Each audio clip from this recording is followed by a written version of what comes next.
Right then, so in this video I'm going to show you how to replace the battery in this type of key. So this is quite a common Peugeot key. It's a bit on the older models, the newer ones have kind of changed quite a bit.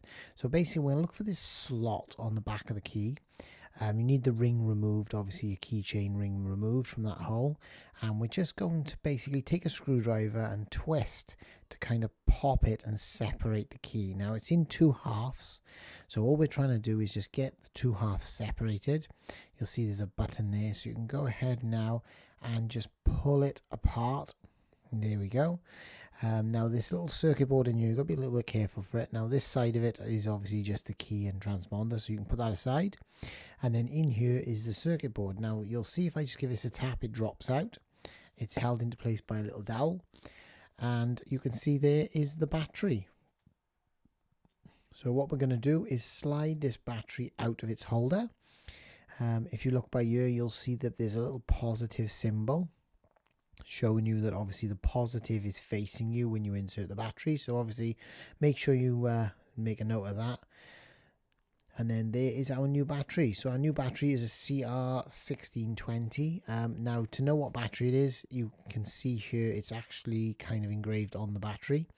So if you've got this type of key, this is the battery you'll need.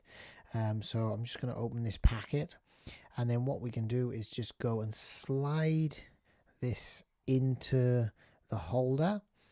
Now when it slides in, there is a bit of side play in it. It kind of moves around a little bit, but as long as it's somewhere in the middle, but it doesn't really matter as long as it's in there.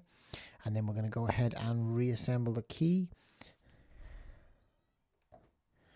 And you can see in here there is actually a little plastic dowel that circuit board clips into, and then it locates, and then we can go ahead and attach the keys back together like that and give them a good firm clip and just squeeze them till it kind of pops back together, and that's it all done. It's a really simple one, guys.